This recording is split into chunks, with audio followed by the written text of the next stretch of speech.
ఈ పత్రికా మీడియా సమావేశంలో పాల్గొంటున్నటువంటి విపులకు, శాసనసభ్యులకు, శాసన మండలి సభ్యులకు అందరికీ పేరు పేరున హృదయపూర్వక నమస్కారం. గత కొన్ని రోజులుగా పార్టీలో జరుగుతున్నటువంటి అంతర్గత విషయాలు, పార్టీ క్రమశిక్షణ ఉల్లంఘించిన వారిపై కఠిన చర్య తీసుకోవాలని చెప్పి మేమందరం కూడా కోరుతా ఉన్నాం. ఏకవచనం. ఎందుకంటే ఈ రాష్ట్రంలో 10 సంవత్సరాలు అనేక మంది కార్యకర్తలు వాళ్ళ కష్టార్జితం, వాళ్ళ రక్తాన్ని ధారపోసి రేవంత్ రెడ్డి గారి నాయకత్వంలో ఇవాళ కాంగ్రెస్ పార్టీ అధికారంలో తీసుకుని వచ్చినారు. పోలీస్ కేసులు, వాళ్ళ ఆస్తులు పోగొట్టుకున్నారు, వాళ్ళ ప్రాణాలు పోగొట్టుకున్న అనేక మంది కార్యకర్తలు ఇవాళ ఈ రాష్ట్రంలో కాంగ్రెస్ పార్టీని ఆ రోజు అధికారంలో తేవడానికి రేవంత్ రెడ్డి గారు పడ్డటువంటి కష్టం మీకు తెలుసు, నాకు తెలుసు, మా అందరికీ తెలుసు.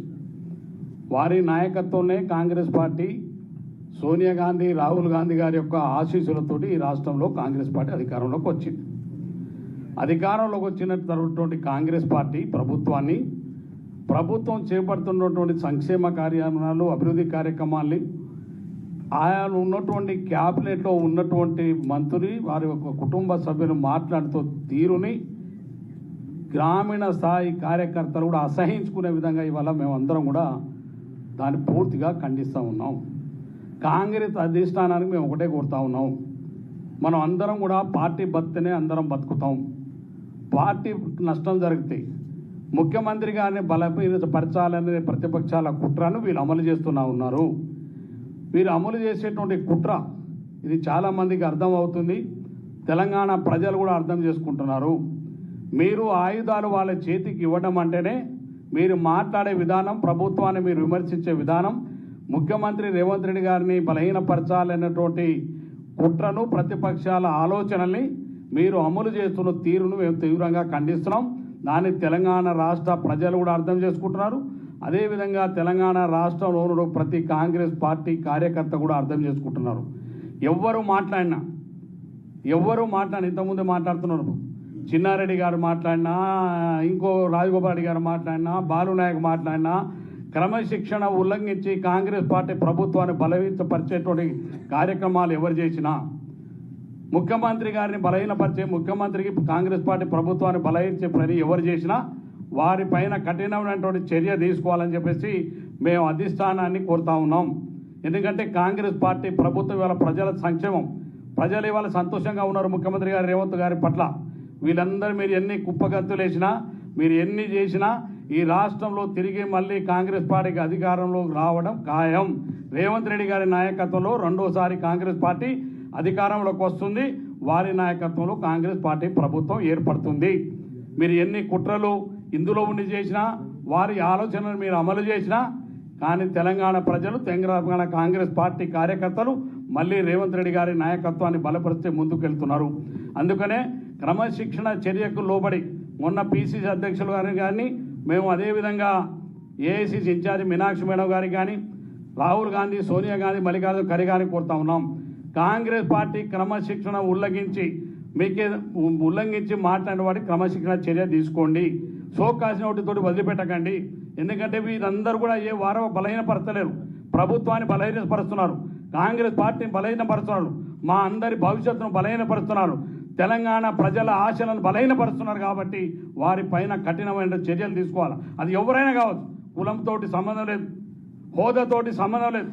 ఎవరు కాంగ్రెస్ పార్టీ కార్యకర్తకు ఎవరైతే కాంగ్రెస్ పార్టీని బలహీనపరచాలనేటువంటి మాట్లాడితే వారిపైన కఠిన చర్యలు తీసుకోవాలని మా అందరి డిమాండ్. అందులో భాగంగానే మేము ఒకటే కోరుతా ఉన్నాం, ఏదైతే మీరు కాంగ్రెస్ పార్టీ మాట్లాడదలుచుకుంటే మీరు ముఖ్యమంత్రి గారితో విధంగా మాట్లాడండి, మీరు లోపల ఇంట్లో మాట్లాడుకోండి, మీ సమస్యలు ఉంటాయి. లేదు కాంగ్రెస్ పార్టీ అధిష్టానం రాహుల్ గాంధీ గారు ఉన్నారు, సోనియా గాంధీ గారు ఉన్నారు, ప్రియాంక గాంధీ గారు, మా అధ్యక్షులు ఖర్గే గారు ఉన్నారు, వారి దగ్గర పోయి మాట్లాడి మీరు ఏమన్నా విషయాలు. కానీ మీరు పత్రిక ప్రకారంగా ప్రభుత్వం పైన, ముఖ్యమంత్రి గారి పైన మీరు మాట్లాడే విధానం ప్రతిపక్షాలు ఆయుధాలుగా మార్చి ఇవాళ కాంగ్రెస్ ప్రభుత్వాన్ని బలహీనపరిచే విధంగా చేస్తున్నట్టు విధానం సరైన విధానం కాదు. మీరు అనుకోవచ్చు ఆ టైం వరకు సోషల్ మీడియాలో ఆ టైం వరకు పత్రికలు పెద్దగా రాగానే ఇవాళ మేము చాలా పెద్దవాళ్ళం అయిపోతున్నాం అనుకుంటారు. కానీ మిమ్మల్ని చూసి కింద గ్రామీణ స్థాయిలో చూస్తున్నాం. గ్రామాల్లో కార్యకర్తలు ప్రజలు అసహించుకుంటున్నారు మీ యొక్క స్థాయిని చూసి. సొంత పార్టీలో ఉండి మనం కూర్చుంటే ఈ నీడనిచ్చే చెట్టును నరుకుంటే దుర్మార్గమైన సంస్కృతి, అది మంచి విధానం కాదు. ఏ నాయకుడైనా కావచ్చు, ఏ పార్టీలో కావచ్చు. రేపు మేము మాట్లాడినా, ఇంకెవరు మాట్లాడినా, ఎవరు మాట్లాడినా, ఎంత పెద్ద నాయకుడు మాట్లాడినా మీకు సమస్య ఉంటే అధిష్టానం చెప్పండి. కానీ పార్టీని నష్టపరిచేటువంటి మేము ఉన్నటువంటి శాసనసభ్యులం అందరినీ ఇక్కడ మేము అందుబాటులో ఉన్న వాళ్ళు మాత్రమే ఇవాళ ఇక్కడ చేరుకున్నాం. మేము ఉన్నటువంటి శాసనసభ్యులు మా అందరి భవిష్యత్తు, తెలంగాణ రాష్ట్ర ప్రజల యొక్క భవిష్యత్తు, కాంగ్రెస్ పార్టీ భవిష్యత్తు రేవంత్ రెడ్డి గారి నాయకత్వంలో మాత్రమే బలపడుతుంది. ఈ ప్రభుత్వం ఉంటుంది కాబట్టి వారిని బలహీనపరిచే, కాంగ్రెస్ పార్టీ బలహీనపరిచే ఏ నాయకుడైనా వారిపైన కట్టి ఉన్నాను. ఇలా సురేఖ గారు నా కూతురుతో మాట్లాడదు, మరి ఎందుకు ఖండించలేదు? మీరు క్యాబినెట్లో ఉంటారు, మీరు పక్కకు లేరు. క్యాబినెట్లో జరిగేటువంటి ప్రతి నిర్ణయాల్లో మీరు కూడా ఒక బాధ్యులు. అటువంటి ప్రభుత్వ నిర్ణయాల మీద మాట్లాడినప్పుడు మీ కూతురు, మీ కుటుంబంలో మీరు క్యాబినెట్ పదవులు ఉంటుంది. ఇందులో ఎవరు అర్హత లేని వాళ్ళు, అందరికీ అవకాశం ఉండి అందరూ అర్హత కలిగి. అయినా ప్రభుత్వం పార్టీ నిర్ణయించి మిమ్మల్ని క్యాబినెట్లో తీసుకున్నారు. కొంతమంది తీసుకున్నటువంటి వాళ్ళకి మిగతా మరి ప్రభుత్వాన్ని కాపాడవలసిన బాధ్యత ఇది. రేవంత్ రెడ్డి ఒకటి బలహీనపడితే మనం అందరం బలపడం. రేవంత్ రెడ్డి గారు బలహీనపడితే పార్టీ మొత్తం బలహీనపడుతుంది. ఆ బలహీన పడాలనే కుట్ర అవతల ప్రతిపక్షాలు బీజేపీ టీఆర్ఎస్ తోటి సాధ్యం కావట్లేదు. అందుకనే వితిన్ పార్టీలో కొంతమంది ఇవాళ మీ ద్వారా బలహీనపరచాలనే కుట్రను మేము కఠినంగా ఖండిస్తా ఉన్నాం.